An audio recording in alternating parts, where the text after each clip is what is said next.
Have you ever caught yourself imagining a conversation that never actually happened? Maybe you're in the shower, walking alone, or lying in bed at night, and suddenly your mind creates a completely detailed scene. You're arguing with someone, explaining something perfectly, or imagining a future moment where everything finally goes right. The strange part is, none of it is real, but the emotions feel real. You might feel excitement, anger, anxiety, or even relief from a conversation that exists only in your head. And if you do this often, you might have wondered this at some point. Why do I keep imagining scenarios that never happen? Well, psychologically, this behavior is actually far more common than people think. But it's not just random imagination. In many cases, it's your brain trying to solve something deeper. People who imagine fake scenarios often do it automatically.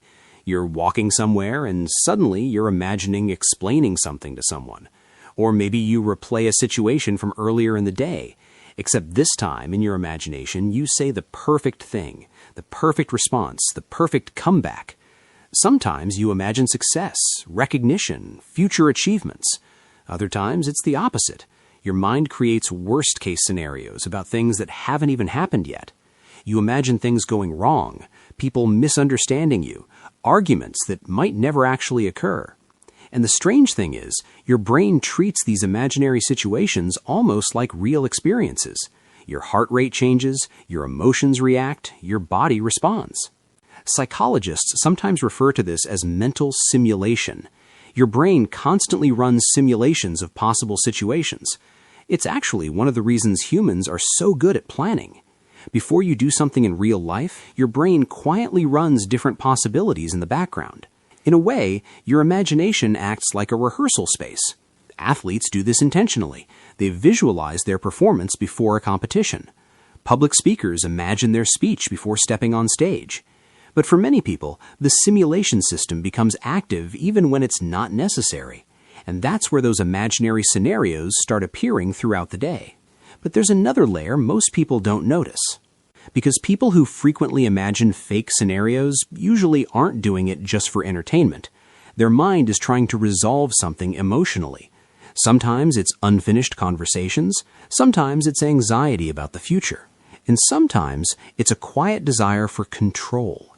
We'll come back to that idea in a moment, because once you notice this pattern, you start to understand why certain people imagine scenarios much more often than others. Not all imagined scenarios are the same. Psychologists often notice three common patterns. The first is argument scenarios. This is where someone imagines explaining themselves, defending their point, or winning an argument. Usually, it's a conversation they wished had gone differently. The second type is future success scenarios. This is where people imagine achieving something important, like getting recognition or proving themselves. These scenarios can feel motivating, but they can also become a form of mental escape. And the third type is worst-case scenarios. This is where the mind imagines negative outcomes before they even happen. What if they misunderstand me? What if I fail? What if everything goes wrong? Your brain starts preparing responses to situations that might never occur. But remember the deeper reason we mentioned earlier? This is where it becomes clearer. People who imagine fake scenarios often have one thing in common. They spend a lot of time thinking about how others perceive them, not necessarily because they want attention, but because their brain is constantly analyzing social situations. So the brain creates imaginary conversations as a way to process those interactions. It's like your mind is constantly practicing for social situations. But when this habit becomes frequent, imagination stops being a tool and starts becoming a mental loop. Sometimes these imagined scenarios become more satisfying than real interactions, because in your imagination, you control everything.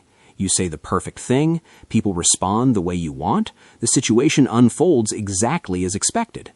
Real life rarely works like that, and that's why some people get stuck in these mental simulations, not because they want to avoid reality, but because imagination offers a version of events where things make sense, where responses are clear, and outcomes feel predictable.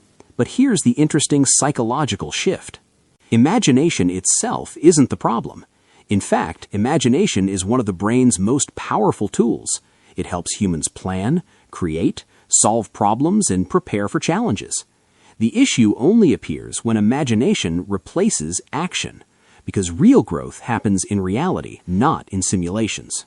So, if you're someone who often imagines fake scenarios, it doesn't mean something is wrong with you. In many cases, it simply means your brain is highly active in processing possibilities.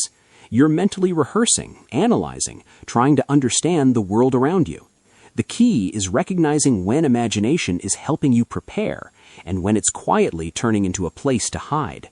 Because the mind is incredibly good at creating stories, but the most important experiences in your life will always happen outside of them. In the real conversations, the real moments, the ones your imagination can never fully predict.